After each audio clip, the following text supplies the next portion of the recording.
Bom, o empresário Renê da Silva Nogueira Júnior, detido em flagrante por suspeita de atirar e matar um gari durante uma briga de trânsito em Belo Horizonte, teve a prisão convertida em preventiva hoje, depois de passar por uma audiência de custódia. A prisão foi mantida para garantia da ordem pública e por causa da gravidade do crime, decidiu a Justiça. Na ata da audiência, o juiz Leonardo Vieira Rocha Damasceno destacou que a ação de Renê foi desproporcional e fria. O documento também afirma que o empresário tem periculosidade acentuada e total desrespeito pela vida humana. O juiz entendeu que o fato de Renê estar dirigindo o carro, visto na cena do crime, e o reconhecimento dele por parte das testemunhas validam a prisão em flagrante. A decisão foi homologada na Central de Audiências de Custódia de Belo Horizonte. A decisão do juiz contraria o pedido da defesa de Renê, que pediu relaxamento da prisão, alegando bons antecedentes e residência fixa.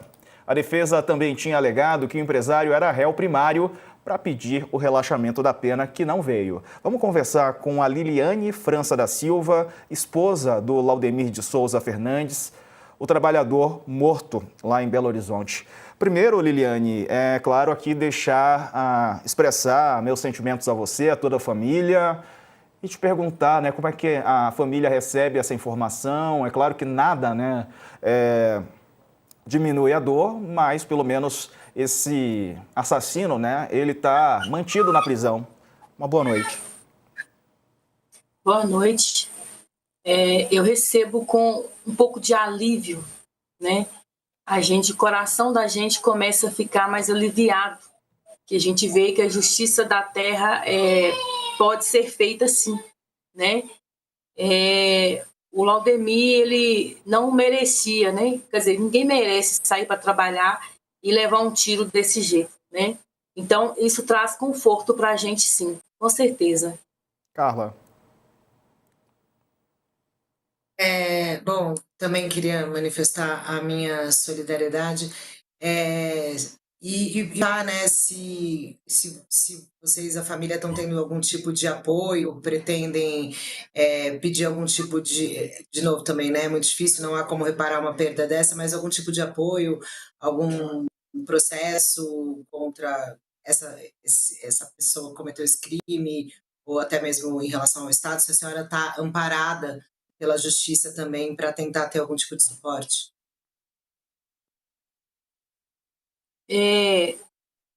A Localiza, ela está abraçando a gente, né? Eles estão cuidando da gente, eles estão amparando a gente, sabe? E a gente está aí conversando, né? E com certeza todas as ajudas que a gente precisa, eles estão ajudando a gente nesse momento difícil. Agora, Liliane, a gente viu, né, a frieza desse assassino, né, a forma que ele agiu, depois foi para a academia, como se nada tivesse acontecido, né, foi encontrado lá malhando, treinando, foi preso, matar alguém porque ele queria passar pela rua que estava ali obstruída. A gente sabe, né, como o trabalho de quem faz a limpeza urbana é um trabalho desgastante, né, e é um trabalho essencial. Todo mundo precisa desse serviço. É claro que ali a rua é estreita, está bloqueada, mas é um serviço que garante que todos nós tenhamos, né, uma melhor qualidade de vida. Como é que você vê esse indivíduo, né? Quer dizer, esse assassino que faz isso com a frieza, depois vai viver como se não tivesse tirado a vida de uma pessoa inocente. O meu entendimento é que para ele não estava tirando um ser humano. Ele estava tirando um saco de lixo. Para ele, o meu marido, Laudemir, para ele era um saco de lixo. Por quê? Porque naquele momento ele já tinha passado, ele já tinha dado a passagem para ele. Na verdade, não precisava nem tanto dar para, porque dava para ele passar. Ele simplesmente levantou neste dia e falou: vou matar alguém, né? Então, assim, ele tentou fazer isso contra a motorista, né? Ele não reconheceu ali a dignidade de uma motorista mulher. Para ele tanto fazia, não é mesmo? Então, ele, diante disso tudo, ele não quis, assim, perder o tempo dele ali, né? E ele acabou tirando a vida de um trabalhador, de um pai de família, de um marido, de um amigo, de um filho. Foi isso que ele fez. Talvez ele não tenha nada disso, né? Porque talvez se ele tivesse, ele não sairia armado de dentro de casa, disposto para tirar a vida de alguém. Então, para mim, ele simplesmente, ao pensar dele, que ele estava atirando em um saco de lixo, né? Mas meu marido não era um saco de lixo. Ele era um ser humano que estava fazendo o trabalho dele honestamente, um trabalho que ele gostava de fazer, ele amava fazer esse trabalho. Ele saía de casa todo satisfeito, chegava de casa todo feliz e ele fazia o trabalho dele com excelência. Pode perguntar a qualquer um que ele fazia o trabalho dele com excelência, né? Eu espero que ele reflita em tudo que ele fez, né? Eu espero que ele tenha tempo para ele refletir, para ele saber quem era o meu marido, o Laudemir, e que ele encontre Deus, sabe? Que ele abra o coração dele para Deus, porque a nova oportunidade que ele está tendo, né, dele ficar preso, isso é uma nova oportunidade que ele está tendo, né? Que ele pegue essa oportunidade e que faça dela dias melhores, né? Não só para as pessoas que estão ao redor dele, mas para ele mesmo. Nas redes sociais ele se definia como cristão. Enfim, incoerências, né, que a gente vê. Vamos falar um pouco mais do Laudemir, então, Liliane. Quem era o seu esposo? Como é que ele era no trato pessoal? A senhora já falou que como trabalhador ele era, né, uma pessoa muito dedicada, um trabalhador de excelência. E como marido, como é que ele era? Nossa, como marido, ele era o melhor marido. Eu falo que Deus, ele me emprestou o Laudemir, né? A gente tinha mais de 5 anos juntos, né? Eu sou um pouco difícil com datas, mas ele tinha as datas precisas no nosso tempo. E todo o tempo, desde quando eu conheci o Laudemir, eu conheci um homem mesmo, que sabe tratar uma mulher, que sabe respeitar uma mulher, que sabe cuidar de uma mulher e sabe cuidar de uma família. Esse era o Laudemir. Eu tenho 2 filhas e quando ele chegou na minha família, ele tratou as minhas filhas como se fosse filha dele. Ele preocupava com elas, ele tinha atenção com elas, ele respeitava elas. E eu, como esposa dele, ele era todo amor comigo. Ele via quando eu estava passando mal, não precisava de eu falar. Ele já sabia, ele já trazia remédio, ele já cuidava de mim. Se eu chegasse tarde do serviço, ele estava no ponto de ônibus me esperando. Quando eu chegava em casa, as coisas já estavam prontas para mim, né? Então, assim, ele é um homem excelente, preocupava comigo quando estava frio, quando estava calor, com o meu bem-estar, né? Isso hoje é difícil se achar, né? Então, assim, eu não perdi só um marido, eu perdi um companheiro, eu perdi um amigo, eu perdi um parceiro, né? Então, essas qualidades todas, o meu Laudemir, ele tinha, o meu marido, ele tinha, né? Eu agradeço a Deus por Deus ter me emprestado ele, por Deus ter deixado ele comigo todo esse tempo, porque com ele eu aprendi a ser amada, sabe? Eu deixei eu viver, eu permiti isso a mim, né? E eu tive tudo isso, né? Ele era um marido excelente. É difícil falar assim, que é difícil, né, hoje em dia ter uma pessoa assim, mas eu sou grata ao Senhor, porque eu tive uma pessoa assim na minha vida. Poxa, é emocionante a sua fala. Acho que eu me emocionei aqui, a Carla também, e todo mundo que está assistindo deve ter se emocionado. Mais uma vez, quero expressar os meus sentimentos e dizer que a senhora é uma pessoa muito lúcida, né? E ouvi-la nesse momento de tanta dor, é claro, expressando os seus sentimentos, mas com tanta clareza, né? É algo que a gente fica até um pouco mais acalentado de ver na sua fala, né, na sua maneira de falar. Obrigado, viu, Liliane? Conte conosco aqui, espaço sempre aberto, se precisar, só contatar aqui a nossa produção, a gente volta a se falar. Obrigada a vocês, viu, por todo o apoio que vocês estão dando. Se não fosse vocês, talvez ia cair no esquecimento, né? E o Laudemir só ia ser mais uma vítima. Eu que agradeço. Muito obrigada, gente. Não será. Conte conosco para isso. Um abraço. A gente segue falando sobre esse assunto, agora com o advogado Jeff Amadeus, que é diretor do Instituto de Defesa da População Negra. Jeff, bem-vindo, boa noite.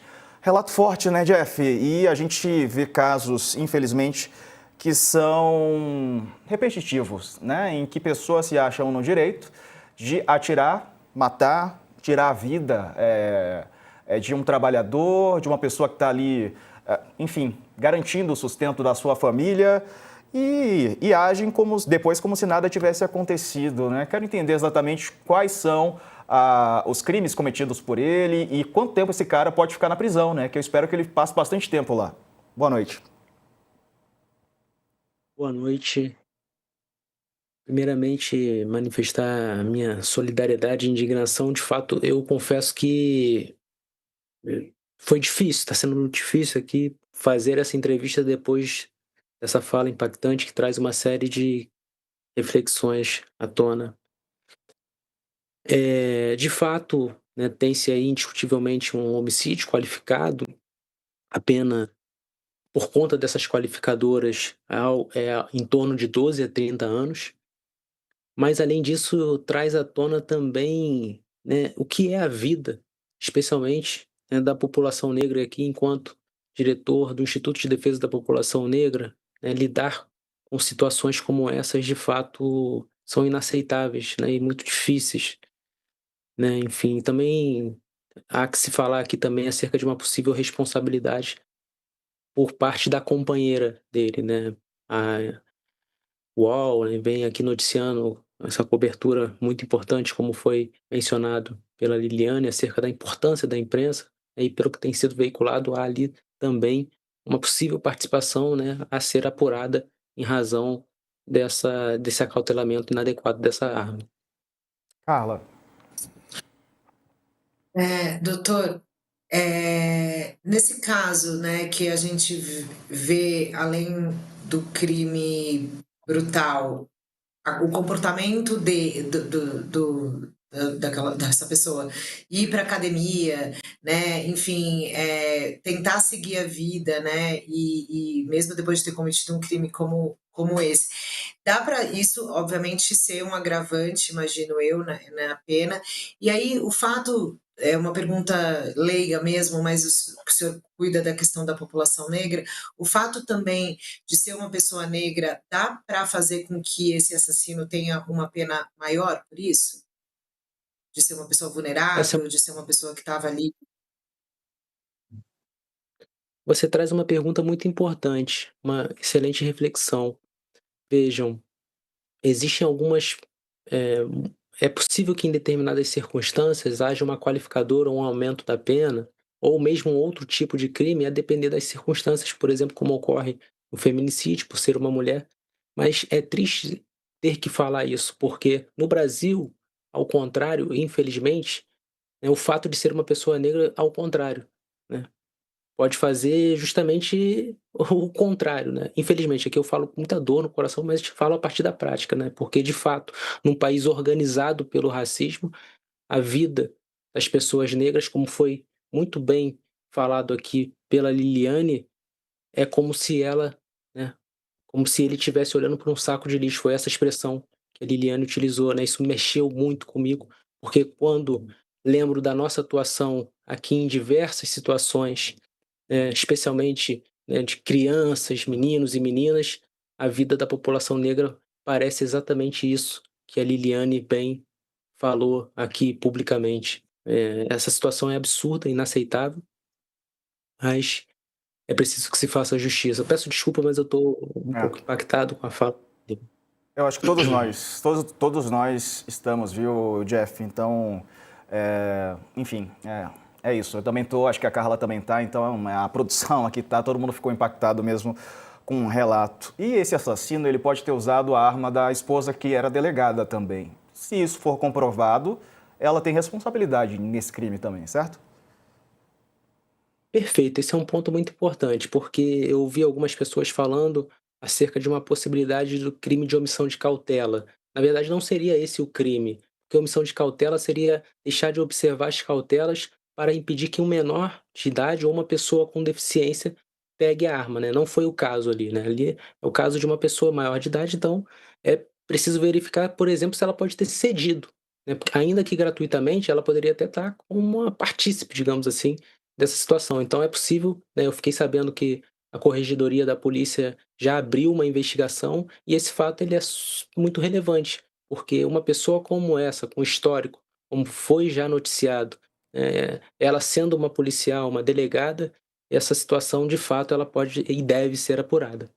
Perfeito. Jeff Amadeus, que é diretor do IDPN, que é o Instituto de Defesa da População Negra. Ô, Jeff, obrigado pela participação conosco, meu amigo. Um abraço para você.